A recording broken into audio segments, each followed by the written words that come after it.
Nomad, a name that has been floating around the Marvel rumor mill for the last few months. But who and what is Nomad, and what does his appearance potentially mean for the upcoming movies? With the recent announcement that Chris Evans will be leaving the MCU behind, and images coming from the set of a uniform that looked suspiciously different from his usual Captain America one, quite a few questions have come out, with people wondering what is going on.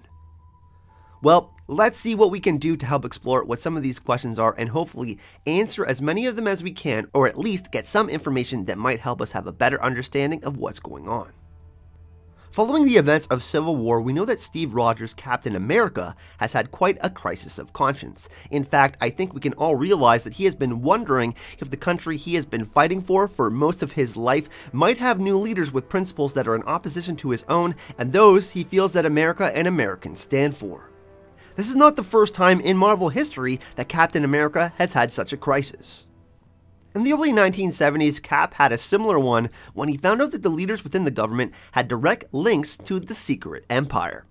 And for those of you who don't know about the Secret Empire, they were a group related to Hydra who was trying to infiltrate the government and take over.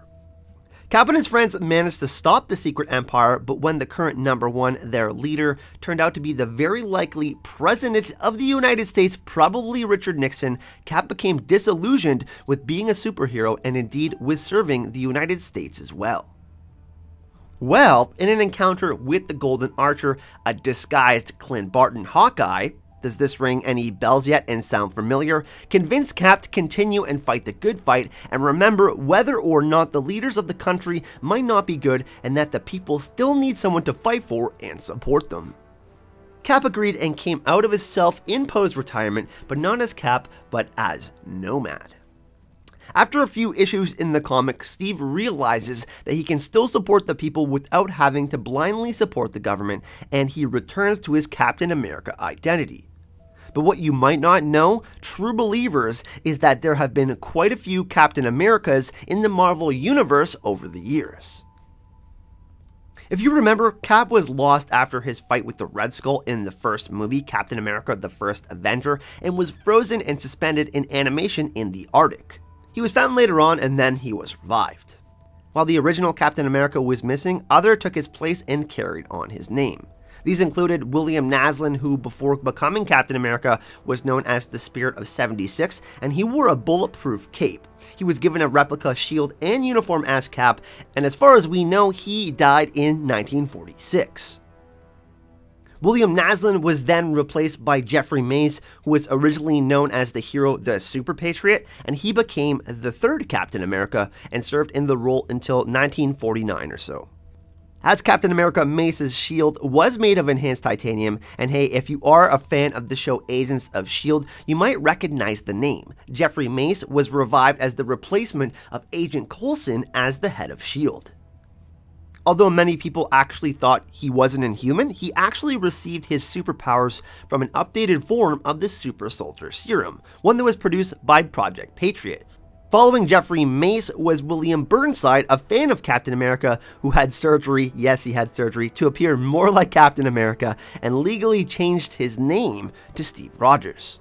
Along with his sidekick Jack Monroe, who was known as Bucky, he tried to recreate the super soldier formula. He used it not only on himself, but to his Bucky, Jack Monroe, as well. But what he didn't know was that the notes he had been working from did not include the special Vita-Ray treatment that stabilized the super soldier formula. And after some time, this new Cap and Bucky began to suffer from paranoia and anger issues. As a result, they were captured and put into a cryogenic freeze by the United States government, and later he was revived and fought alongside Steve Rogers for a small time. Since Jack Monroe was an adult at this point, Cap felt he needed a more adult identity than that of Bucky and gave him the Nomad outfit for him to use. After working together for some time, Nomad left the partnership and went out to fight crime on his own for a while. And in the meantime, Cap again became disillusioned with the American government, and when ordered to work directly for them, he resigned his position as Captain America, donning a new uniform and identity as the Captain. Now, while Steve Rogers donned his new name, the Captain, and not Captain America, John Walker, a former superpowered wrestler, took his place as Captain America. And to tie that back into the current Marvel Cinematic Universe, John Walker was given his super strength by Dr. Carl Malus, a name you might recall from the most recent season number 2 of Jessica Jones. After a clash with the Red Skull, Walker convinces Rogers to take on the mantle of Captain America again. What we are seeing in the current MCU is a callback to the times in which Steve Rogers gave up being Captain America because he was disillusioned with the corrupted United States government. He has taken up the name Nomad, suggesting that he was a traveler and someone who had no home given what we had seen in Civil War. And Cap is most likely going to be undergoing this same crisis in Marvel's The Avengers number 3 Infinity War. He is going to take on the title of Nomad and fight not just for the people of the United States, but also working to help cure the government.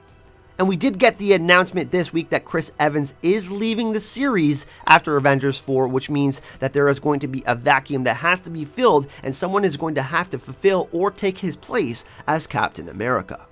Now, in the comics, it does seem that that person is Falcon, and we do have him in the Marvel Cinematic Universe, but since Steve Rogers' boots are big ones that need to be filled, there might be other people that can step up into the role as well.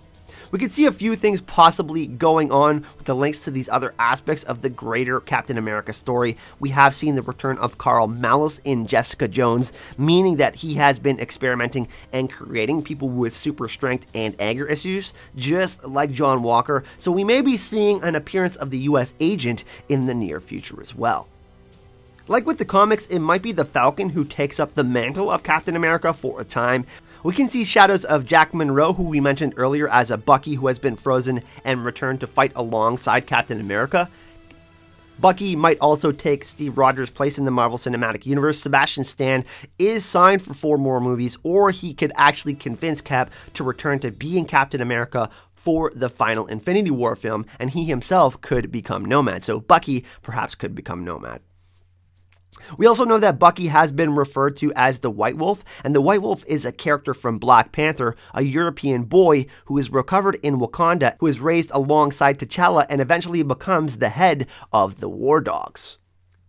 He does this for a time at least, and Bucky will likely embody this role before perhaps stepping up into the role of Captain America. I do think this is the most likely scenario, and since Jack Monroe has been frozen in the comics, he is available for revival in the Marvel Cinematic Universe and would be another interesting character alongside US Agent that could be added into some movies as well as some television shows and help Falcon and Bucky to fill the shoes of Chris Evans' version of Captain America.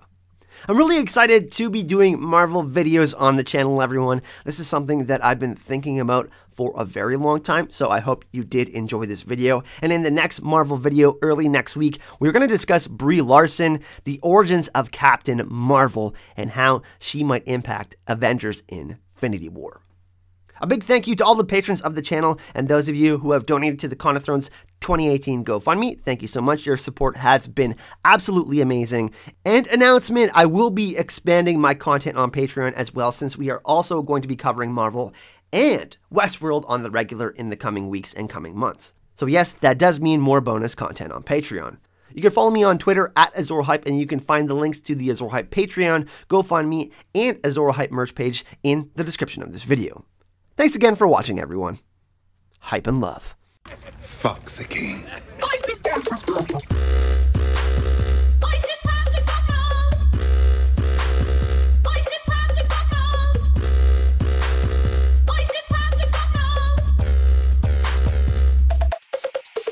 How much for your little plan?